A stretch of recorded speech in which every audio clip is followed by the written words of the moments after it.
Anda kembali di Apa Kabar Indonesia Pagi. Pemirsa, ini adalah video yang sempat viral memperlihatkan selebgram bernama Lina Mukherjee sedang menyantap hidangan dengan menu babi. Berdalih penasaran dengan rasa kriuk daging babi, Lina yang diketahui beragama Islam ini nekat membuat konten makan daging babi tersebut. Lina bahkan menyantap daging babi diiringi dengan senyum dan tawa. Ia kemudian menyadari bahwa aksinya telah melanggar aturan Islam. Namun demi konten, Lina nekat melakukannya.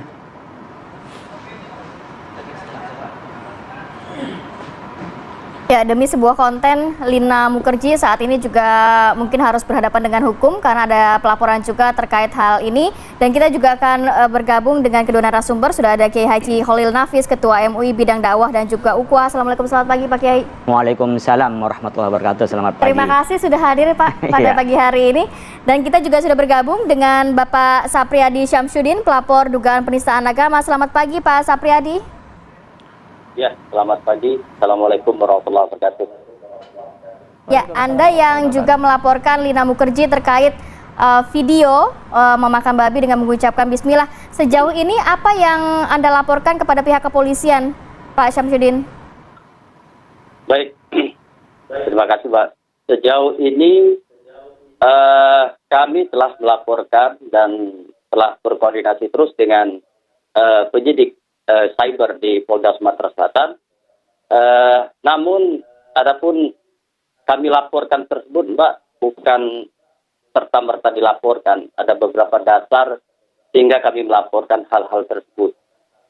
Sebelumnya kami telah meminta pendapat dari guru-guru kami, kiai-kiai kami, sehingga dari pendapat guru kami tersebut, ulama yang kami mintakan pendapatnya, maka atas dasar pendapat tersebut yang menyatakan bahwa ini kategorinya penistaan agama, kami juga sebagai praktisi hukum langsung menyerahkan persoalan ini kepada kepolisian, yaitu dengan melaporkan terlapor tersebut.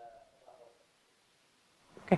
Laporan itu dibuat kapan Pak Sapriyadi, dan mungkin boleh diceritakan pada kami kronologi sehingga Anda akhirnya memutuskan membuat laporan tersebut? Ya, jadi hari Senin saya melihat di TikTok yang tanpa sengaja lewat di TikTok yang saya lihat-lihat, dan pada saat itu komen di akun tersebut sudah lebih dari 20.000. Besoknya saya lihat lagi sudah hampir 30.000. Di hari Selasa ketika saya melihat komen-komen yang ada rata-rata menghujat ataupun menegur ataupun mengingatkan daripada terlapor tersebut, sehingga saya mengajak teman saya yang kebetulan di kantor saya dia adalah santri, dahulunya santri, sehingga dari diskusi tersebut kami menyimpulkan ada suatu nasihat Rasulullah ketika melihat suatu kemungkaran, maka ada 3 cara untuk mengingatkan orang tersebut. Yang pertama dengan tangan, yang kedua dengan lisanmu, yang ketiga dengan hati. Ketika komen-komen yang di TikTok tersebut sudah hampir 30.000 mengingatkan dia, tidak ada satupun klarifikasi dan permintaan maaf dia ketika membuat konten tersebut, maka kami mengambil keputusan dengan memintakan pendapat tersebut, mengambil langkah pertama itu dengan tangan. Karena kami adalah mitra pemerintah. Ulil amri itu adalah pemerintah, maka pemerintah mempunyai alat yang namanya kepolisian. Kepolisianlah yang berwenang, yang mempunyai wewenang untuk melakukan penyelidikan terhadap perkara tersebut. Sehingga kami laporkan, dan begitu setelah kami laporkan pun yang terlapor atau pelaku tersebut tidak pernah mencoba meminta maaf. Maka pada kesempatan ini, setelah kami laporkan ini, dia terlapor itu secara akidah adalah saudara kami. Secara anak bangsa dia adalah saudara kami sebangsa setanah air. Maka kami menghimbau, setelah kami laporkan ini, bertaubatlah, meminta maaflah. Karena ketika Anda bertindak membuat sesuatu hal yang menurut dalil dia setelah dilaporkan tersebut bahwa itu urusan pribadinya. Betul, itu adalah urusan pribadimu. Tapi ketika sudah berbicara agama, ketika sudah berbicara negara, maka yang di publik tersebut menjadi persoalan kami.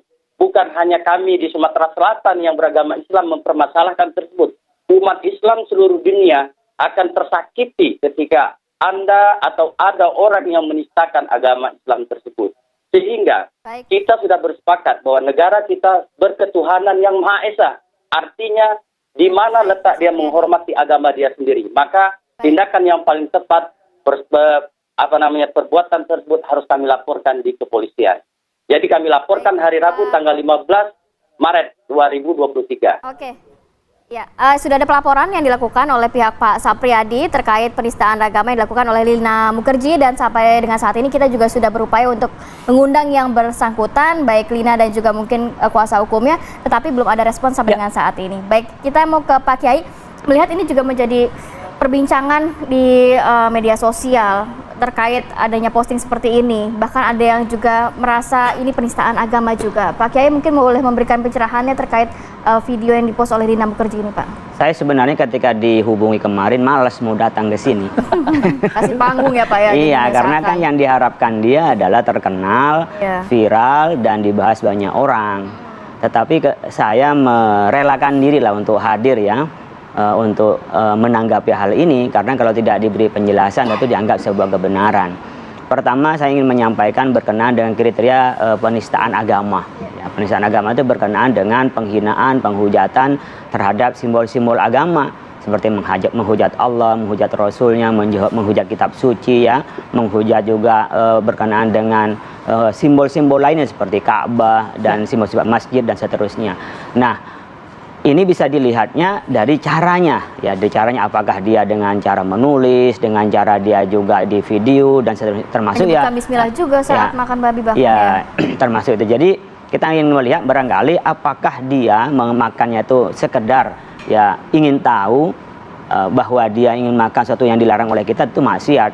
Tapi kalau dia sudah menistakan, nih yang diharamkan oleh umat Islam saya makan, dan saya campur aduk antara bismillah yang menghalalkan dengan babi yang tak akan pernah dihalalkan, yang pakai baca bismillah itu ketika kita menyembelih hewan untuk dia biar halal disembelih dengan yang baik, atau kita makan makanan yang halal kita baca basmalah, tapi satu yang haram seperti babi dibaca basmalah tidak akan halal. Kalau karena dia tidak tahu, tentu bisa dikatakan dia perlu diajari. Tapi kalau dia memang dia udah tahu, berarti dia maksiat, dia dosa. Tapi kalau dia sudah menghina terhadap ajaran Islam, bahwa Islam yang menghalalkan, yang mengharamkan babi itu diinjak-injak lah, itu menjadi penistaan. Oleh karena itu dengan pelaporan ini saya pikir cara yang baik daripada kita melakukan tindakan-tindakan yang anarkis ya, mungkin dengan kemarahan tertentu, karena berkenaan dengan keagamaan ini mudah sekali kita tersulut ya. Artinya meskipun dia mungkin maksiat sendiri, kemudian orang kan baca maksiat, orang banyak maksiat tidak berarti dirinya boleh maksiat. Yang kedua, ketika orang maksiat pun tidak berarti dia dipublikasikan. Jadi jangan sampai umpamanya orang disalahkan karena reaksi, sementara memang dia mempublish, kecuali memang dia diam-diam, udah makan aja dia maksiat, nggak ada masalah. Paling kita berkewajiban dakwah untuk yang benar. Tapi ketika publish atau yang diharapkan oleh kita, sudah jadi konsumsi publik juga pastinya. Konsumsi publik, dan mungkin sebagian orang merasa terhina. Ini kan soal perasaan beda loh dengan soal objektivitas. Objektivitas hukum nanti ada saksi ahli. Ketika dipanggil oleh kepolisian, apalagi di dalam persidangan pasti ada saksi ahli, keterangan ahli pasti. Tetapi ada perasaan itu yang tidak ada nalar.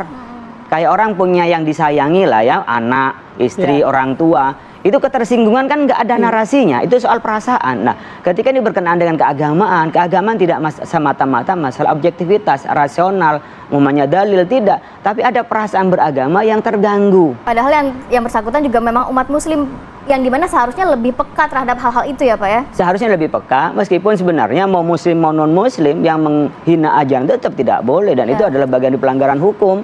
Artinya kalau dia sampai menghina dan menistakan ajaran agama, ini yang namanya dilakukan oleh agama tertentu, dipercaya oleh agama ini, saya injak-injak, saya lakukan, mau apa? Kira-kira kan begitu.